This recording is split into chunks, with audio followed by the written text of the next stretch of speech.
A very popular question a lot of YouTubers get, and especially YouTube photographers and videographers, are, what's in my bag? I haven't done one in a while, so I decided, a lot of things have changed since then. I'm not really going to do the whole bag thing because that kind of gets boring to me where you cover everything, but more specific things like street photography and, yeah, stuff that I enjoy. But so since the last time I made one, I think I covered my entire bag when I was doing weddings, and since then, I don't do that anymore. It's one of the other things that I've always had when I carried things around was my big rolling backpack, which I still do have. That's what I took to weddings and events, but I always used to carry a backpack. But that was it wasn't heavy necessarily, but it wasn't discreet, you know, it was big to have on your back. It wasn't always 100% comfortable, so I really decided to pare down. And one thing that I didn't know if I ever wanted to buy, and I guess I just never took the plunge, and I've used it before, was the Peak Design bags. And then I went on a trip, and then a friend of mine had one, and he kind of just let me use it on the way, so I didn't have to bring my backpack. And I actually really, really liked doing that. So I decided, you know what? I'm gonna go out and buy one, and I did. And since then, I've really enjoyed the more sleeker design of the bag, how it fits on the shoulder, and how it goes lower than, you know, towards, you know, kind of the hips and the legs, because I like a longer strap with something like this, and I feel like this is one of the better straps and bags, shoulder-wise, that I've ever owned. So, like, for example, it's very easy to slide, you know, towards your back, bring it to the front if you ever need something.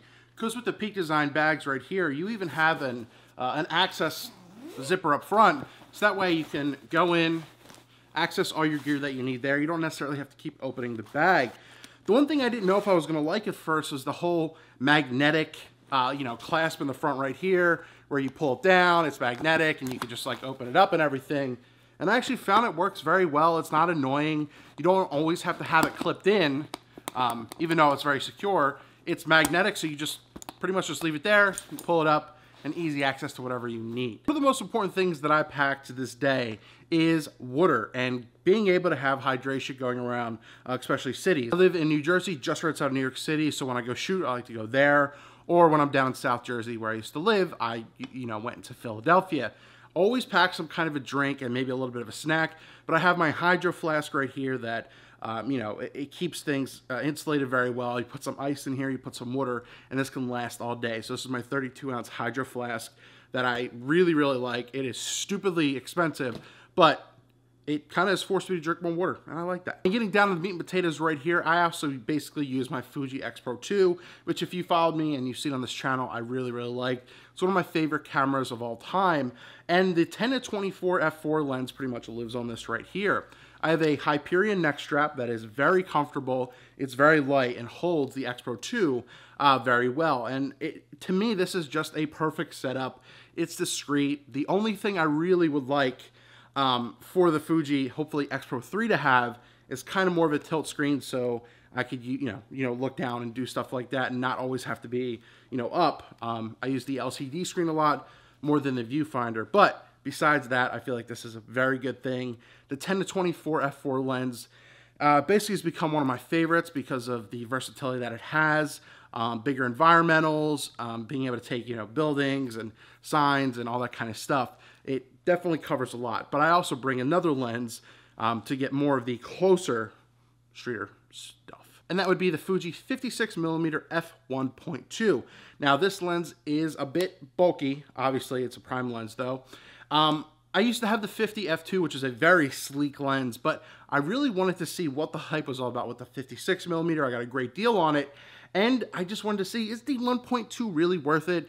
I'll tell you what, it's a little bit of a louder lens when you try to autofocus, but the image quality behind this, especially the bokeh, whew.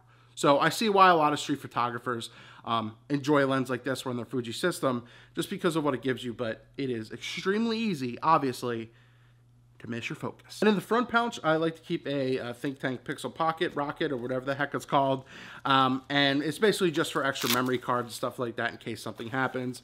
I have more. I always bring up for something like this just because absolutely why not. The other thing I've been starting to do, and then I've incorporated more, and I did it when I traveled to Texas, is bring the GoPro Hero 7 around. This can actually mount on top of the camera. I'll show you in a second, just by this. That way you could get first-person view of shooting and everything like that, and I want to try incorporating that and really trying it out like I've seen on other channels, just to give more of an interesting, you know, aspect when you're shooting, and you can share it with the internets. Now, this isn't discreet by all means. It obviously adds a little bit something for people to stare at. But other than that, you're just able to add it to the cold shoe right there, and you're able to get a first-person view on what's going on. So just something fun, something different. So liven things up a bit. I also keep an extra battery or two. I really only have 2 batteries. If I'm out all day, really 1 battery lasts for a long time. The Fuji battery life is actually pretty decent in my opinion, if not kind of comparable to what Sony is, but I'm not, you know, shooting 9,000 photos a day. The only other 2 things I really have in the bag per se gear-wise, other than some little cosmetic stuff, a Joby GorillaPod fits in here, like the one Casey Neistat has, and the one I've owned before. It's broken right now, so I can't show that aspect, but that usually fits in there. And then once again, I like to do long exposure photography for the day, so I like to have my Polar Pro Cinema ND filters right here. This is a 10 stop, so you're able to kill out a lot of light and get the proper time that you want. And I use a Fuji remote trigger. This is Velo.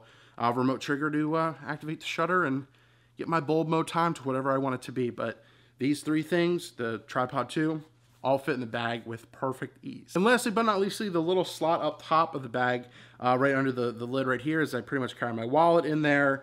This is a Ridge wallet. I always have some kind of chapstick and an iPhone cord, so that way if I ever need to charge or do anything, I am good and on the go. But that is my street photography on the go kit. It is very light, it is very slim, unlike me, and I'm able to do basically everything I need to do, and I'm super protected as well. If I'm definitely traveling a bit more, I will also maybe throw in like a hard drive, and I can fit like a tablet or something in the back of this bag as well. So if I ever need to back up some kind of, you know, photos or gear, I can do that without having the whole backpack or rolling back setup. So any questions or comments, any links to everything will be down below. But yeah, let me know what you carry around your go-to street photography bag, and let me know your thoughts. Any questions or comments? Just remember, it is not all about the gear. It's just about having fun, living in the moments outside, and just keeping an eye out and having a bit of fun.